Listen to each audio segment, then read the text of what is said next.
Buenas tardes, una vez más por el camino del pensar, de día aún, en la tarde. Estamos desocultando el ser, parece. Lo digo en serio. Y bueno, hoy día voy a comenzar con una nueva sección de qué es el pensar que se va a llamar Decadencia y las masas. Y justamente este título se lo voy a dar porque estoy volviendo a leer a dos escritores que a mí me gustan de bastante, que me han llamado mucho la atención y que en cierta medida han moldeado un poco mi pensamiento filosófico desde hace unos años. Y en algún momento creí que lo había un poco modificado hace un tiempo atrás, pero sus ideas cada vez me cautivan más, sobre todo cuando las vuelvo a leer. Y me refiero al escritor alemán Oswald Spengler y al escritor español filósofo José Ortega y Gasset. Son dos escritores que tienen una pluma extraordinaria, deliciosa, exquisita, muy profunda, por cierto, y que los dos tienen una similitud, a mi juicio, que pareciera ser que son filósofos de la historia, y que eso lo hace ser mucho más interesante. A propósito de eso también, ellos llegaron nuevamente a mí, gracias al bigotón Nietzsche, dado que también he estado leyendo durante algunos días ciertos fragmentos póstumos, como había mostrado en el video anterior, y también tuve que volver a acudir a la voluntad de poder. Y bueno, obviamente también uno termina leyendo Heidegger, ¿cierto? Y ahora, a propósito de Nietzsche, voluntad de poder. Bueno, hay que consultarse, ir a la profundidad del abismo en los tiempos actuales donde carecemos de ídolos, carecemos de historia, carecemos de definiciones, de conceptos. Es muy importante, sobre todo que cuando nuestro nuevo ídolo son el consumo, son delincuentes que cantan, también en la destrucción a través del nihilismo, que justamente por eso volví a tomar a Nietzsche. Y obviamente esto no es algo que tenga que ver con lo conservador, ¿no? ¿Cierto? Es algo que son los síntomas. Y también el consumismo, el ser que se ve realizado, es dado al consumo, al trabajo, al dinero. Y en el fondo no es que sea malo o bueno, pero atendiendo solamente a eso se pierde la reflexión, se pierde lo que somos y las preguntas esenciales de la existencia. Eso de alguna otra manera lleva sí o sí a la decadencia. Es un poco lo que pasó con el Imperio Romano, ¿cierto? Donde comienza a decaer con las bajas tasas de natalidad.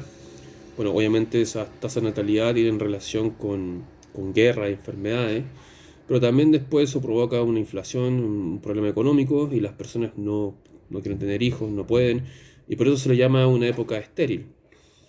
Actualmente son factores, si bien no son iguales, pero sí hay ciertas similitudes, como por ejemplo también la cosa estéril, y en el fondo esto tiene que ver por varios motivos, como la participación laboral de la mujer, las formas culturales que se han ido también modificando durante el último siglo. Esto no solamente corresponde al siglo XXI, como muchos seres humanos adictos al TikTok creen que solamente es algo de nosotros, ¿cierto? No, no puedo entenderlo, vamos a morir.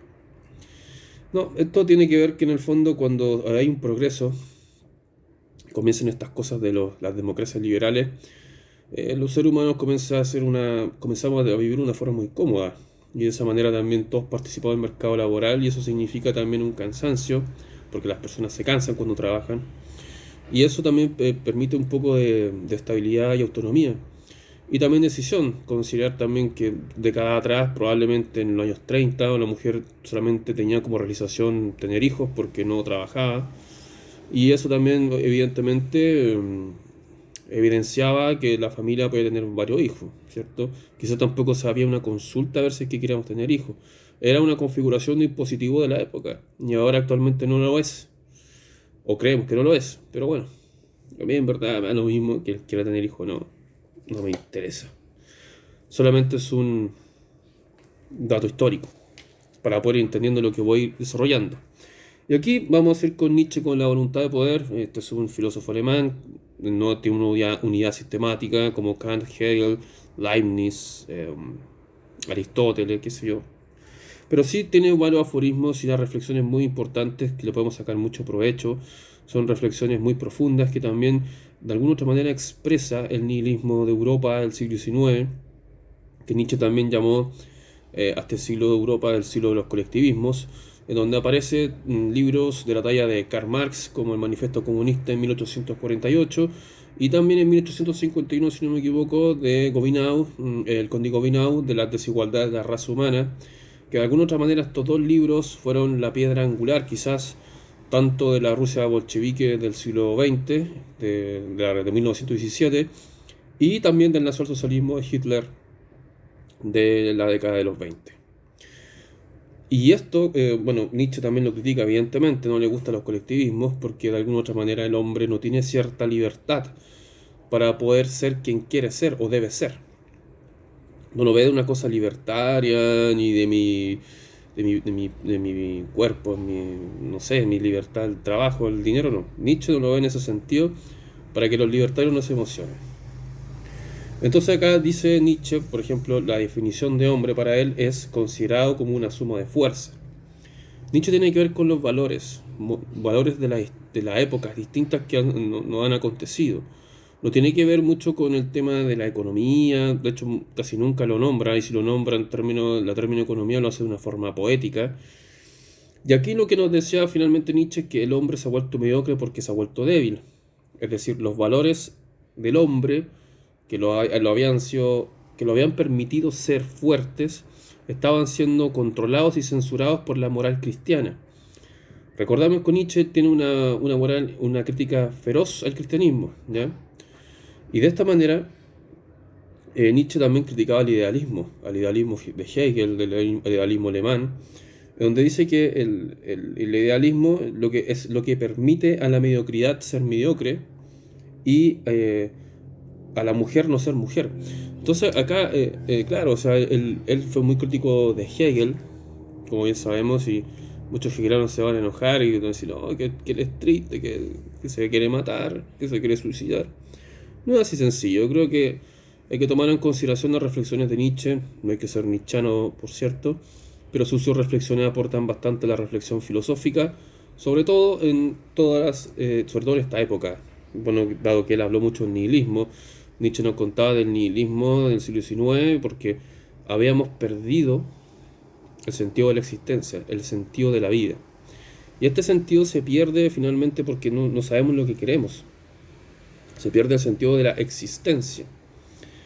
Y esto tiene mucho que ver con el progreso, con la igualdad, donde eso finalmente también Nietzsche lo relaciona. Dice acá incluso a propósito de la moral, dice, la virtud no es nada deseable, es una noble locura, privilegio tener grande exigencia. Si usted se fija, actualmente la palabra, bueno, si tomamos la virtud de Aristóteles, la virtud de Aristóteles es como un hábito, es la perfección de algo, ¿cierto? Usted puede ser virtuoso en una disciplina, puede ser virtuoso en tocar la guitarra, virtuoso en estudiar filosofía, virtuoso en hacer pesa, en qué sé yo. Y la virtud, como estaba hablando Nietzsche, era desde la moral, ¿cierto? De buscar los 10 mandamientos, de ser una buena persona, y todo esto, en la época actual por lo menos, o en esa época ya también ya estaba ese diagnóstico, que era una contradicción con los valores de los seres humanos, dado que los seres humanos buscan de forma individual su goce, ¿cierto? El placer y evidentemente llevar a cabo sus proyectos. Y esto va chocando con la moral de la persona que intenta llevarla a cabo. Entonces, por eso que es un mero suicidio, es una tremenda exigencia. Es como llevar la cruz del Señor Jesucristo en la espalda. Entonces, es una ardua tarea y también es una bofetada a los católicos, que también seguimos el camino, porque finalmente el ser católico también conlleva una responsabilidad moral y espiritual, no solamente hablar sobre la soberanía de los países ni a lo cultural. Yo lo encuentro demasiado pobre eso. Y también Nietzsche nos hablaba de que el europeo es considerado el animal más inteligente entre los esclavizados. Miren, probablemente, yo no lo sé, pero cuando Nietzsche habla de los esclavizados, dirigiéndose a los animales más esclavizados de los civilizados. en el caso europeo, que era el continente más civilizado del mundo en esa época, y también después en el siglo XX hay como una ciertas rencillas con los estadounidenses. Recordemos que Estados Unidos tiene una relación profunda con Inglaterra, entonces tiene una herencia importante ahí.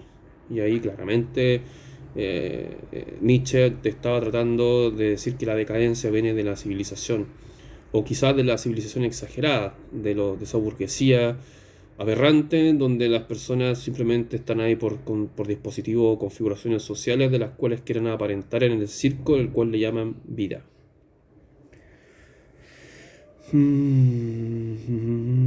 Y bueno, aquí también Nietzsche nos hablaba sobre los derechos, que es un derecho para Nietzsche, es la relación con los deberes.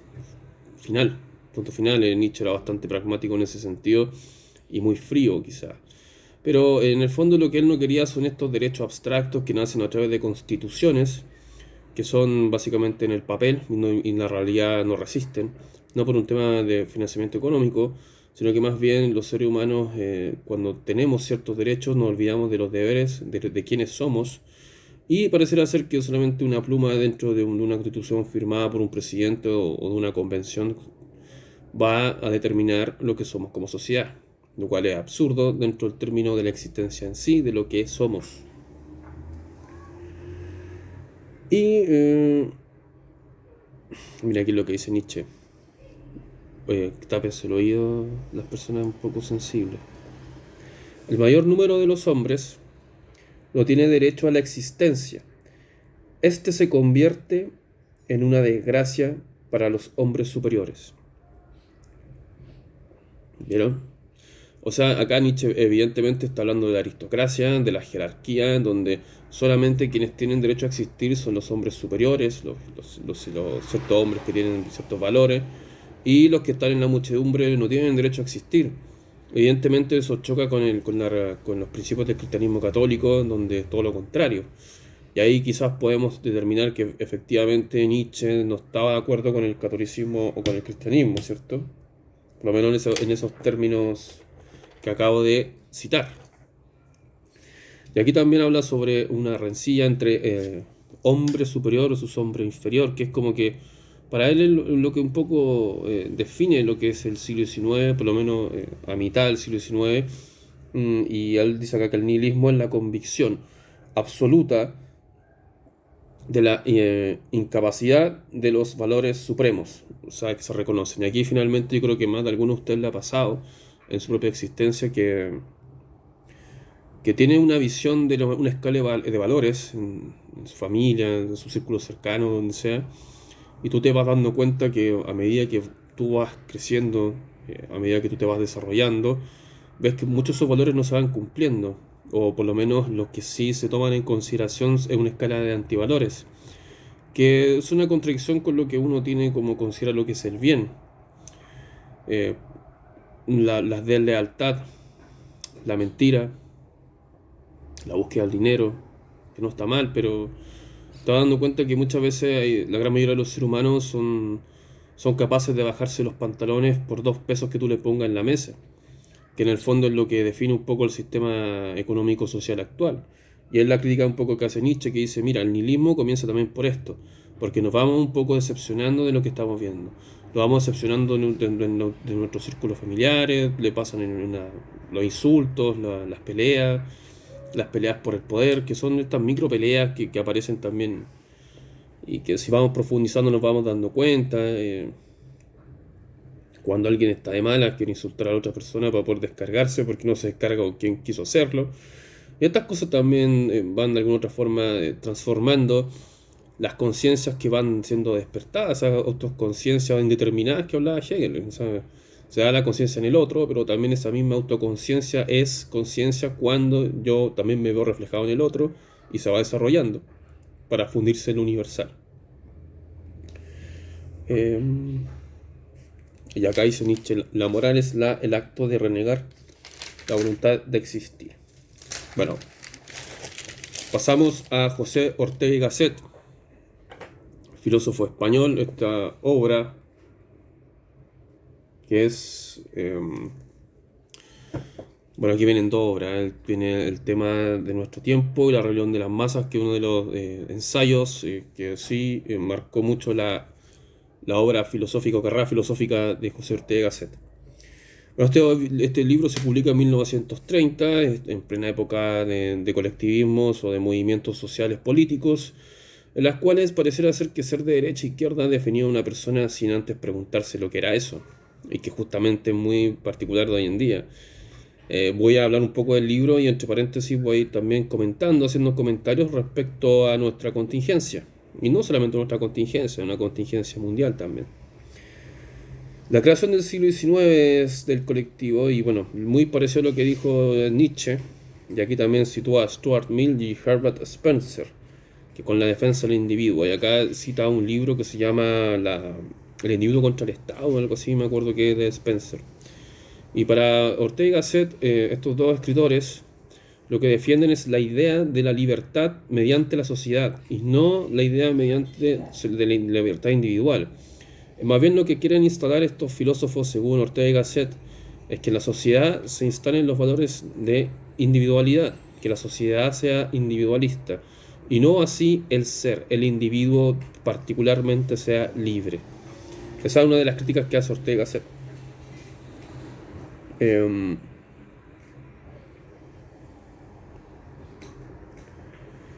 Bueno, aquí también nos habla sobre la degeneración del lenguaje. Bueno, finalmente nosotros somos hablados por el lenguaje o nosotros hablamos una lengua. Eso también puede ser incluso una pregunta heideggeriana. Pero aquí Ortega y Gasset dice, mira, el latín que se está hablando ahora es vulgar, ¿cierto? Y esto es aterrador. Es aterrador porque de alguna otra forma es un testimonio cuando las lenguas están completamente degeneradas, que se van perdiendo, ya no es que estén evolucionando, sino que no respetamos las palabras, los saludos, las definiciones, los agradecimientos. Eso significa que las lenguas van agonizando, están agonizando y para Ortega y Gasset en esa época el latín estaba agonizando. Y eso pasa, podemos llevarlo en la actualidad, que muchos chilenos, sobre todo los jóvenes, hablan como centroamericanos, ¿cierto? No sé si no sé si un modismo de delincuente, pero sí como de estos barrios con pandilla, un lenguaje un poco de pandilla, lenguaje pandillero, pongámosle, donde están, hola hermano, bro, y ocupan palabras en inglés que incluso ni siquiera saben qué es lo que significa. Y se está haciendo una lengua como homogénea en ese sentido, ya ni siquiera una lengua española ni castellano, no representa ni siquiera la herencia cultural que tenemos de España, sino que más bien es una mezcla entre varios, no sé, si entre el inglés, los modismos de un negro y los modismos de, qué sé yo, de un dominicano, de un colombiano, no tengo idea. Pero acá hay una mezcla entre cosas, probablemente algún día también ponga algo de un chino, o sea, no lo sé. Pero sí está ese modismo y a través que las lenguas también lo expresan, ¿cierto? Según Ortega y Gasset hay una agonía ahí en esa época de la lengua y que son testimonios finalmente de lo agonizante que vamos como cultura, ¿cierto?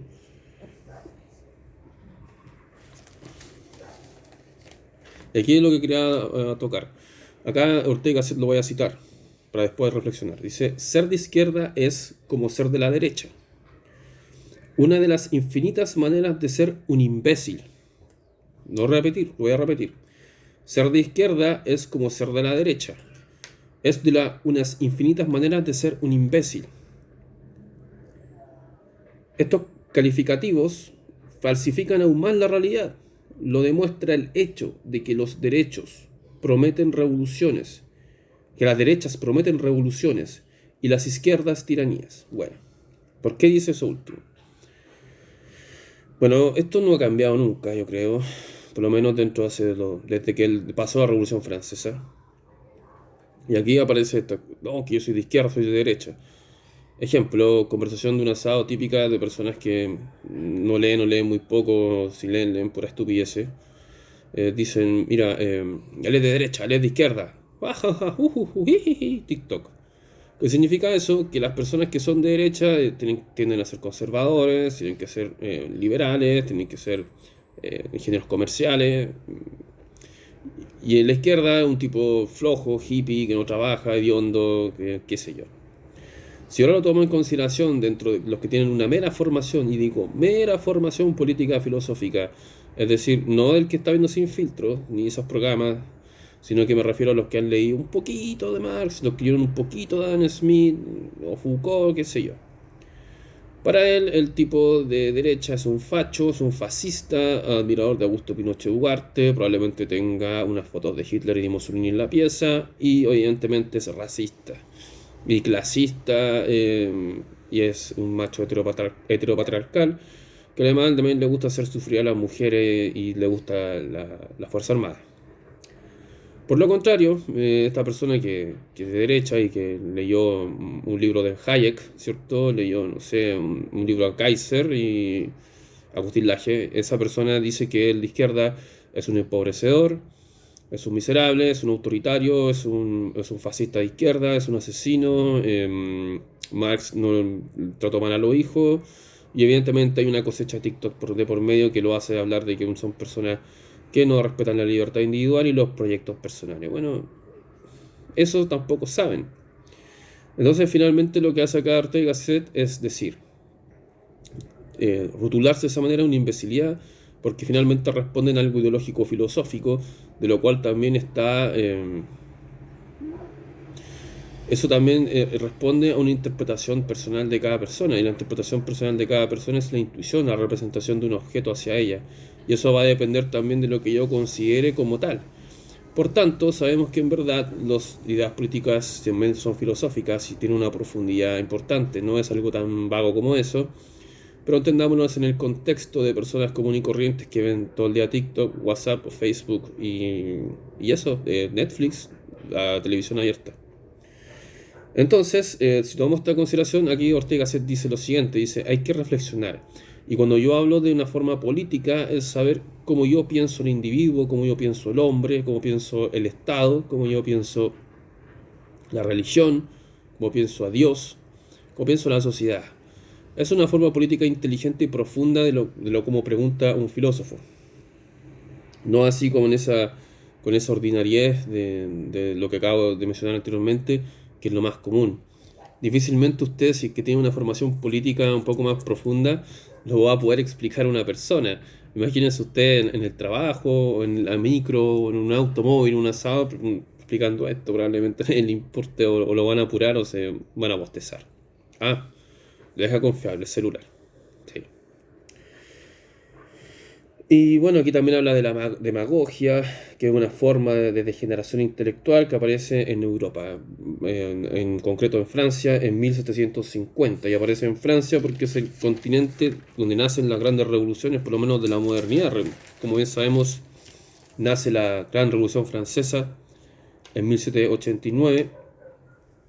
Ya le dije en el video anterior que Choran decía que había sido gracias a Voltaire. No, perdón, a Rousseau y no a Montesquieu. Este es un libro demasiado bueno, debo decirlo, es muy interesante porque Ortega Gasset tiene una visión filosófica de la historia, entonces esto es... No podría hablar, resumirlo más, ¿cierto? Y de hecho que estoy hablando del primer capítulo, del segundo capítulo, no he ido más allá, pero han sido 30 páginas lo que estoy hablando.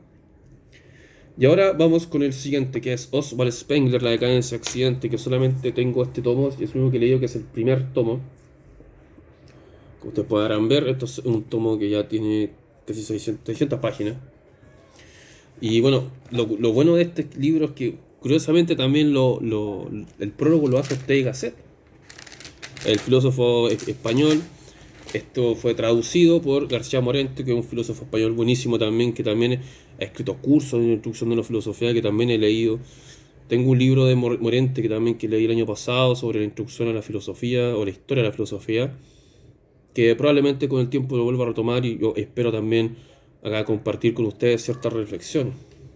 Spengler es considerado un pesimista, como buen alemán, ¿cierto?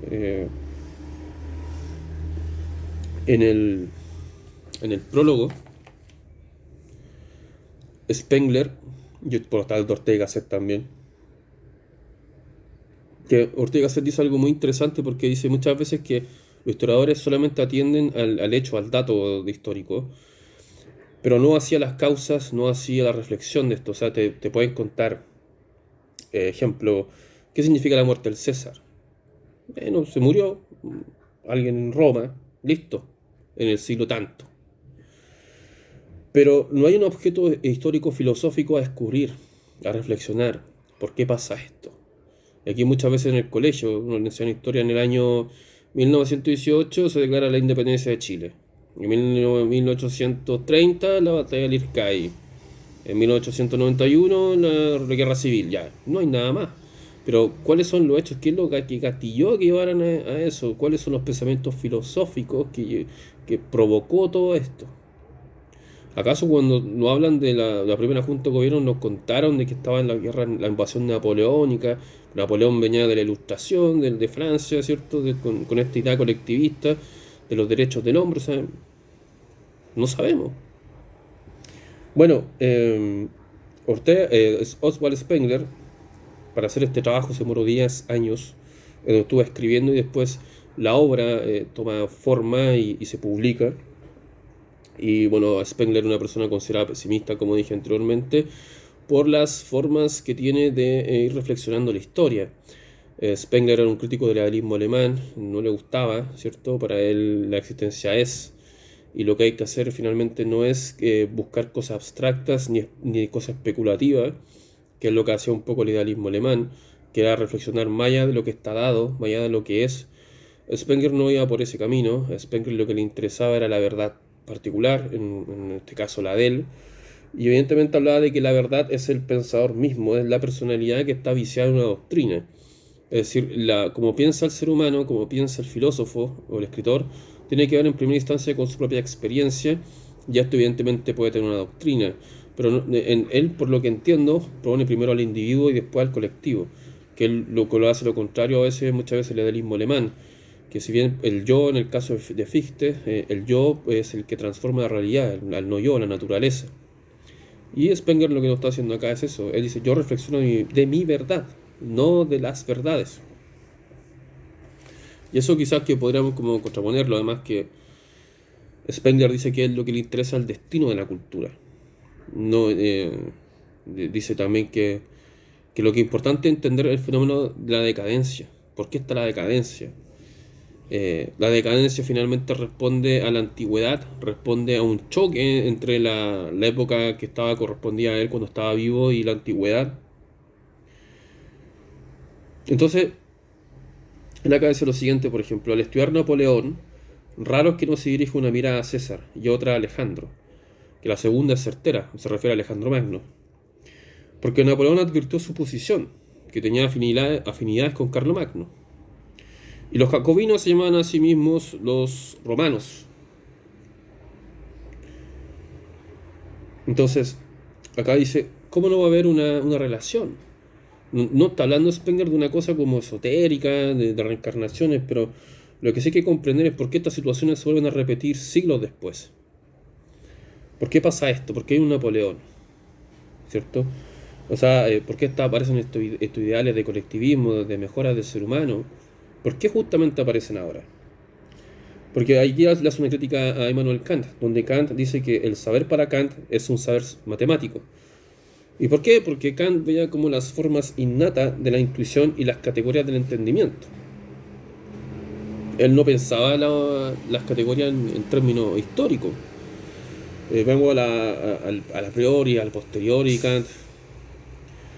La intuición, la representación del objeto, la ética trascendental y todas esas cosas no están basadas en algo histórico, sino que son abstracciones, ¿cierto? Por eso que lo llama como matemático. Trata de explicar la realidad a través de la intuición de un objeto, de la representación de un objeto, de la sensibilidad, de la cosa en sí. Entonces, lo he hecho independiente de la experiencia, como lo a priori, lo posteriori que sí están relacionados con la experiencia. Entonces, todas estas cosas en Kant para Spengler no le dice nada. Por eso dice, por ejemplo, decía Schopenhauer, que sabemos que nuestro existencialista Mailander y Schopenhauer tuvieron una influencia importante en Kant. Pero la diferencia es que Schopenhauer habló de la historia, pero con desprecio. ¿cierto? Y eso evidentemente es el enemigo de Hegel. Y aquí vamos con varias preguntas. A propósito, vamos a hablar un poco de la contingencia, porque sabemos acá que aparecen estos hijos de Gustavo Bueno, que son hispanistas, ateos católicos, hablando de la historia.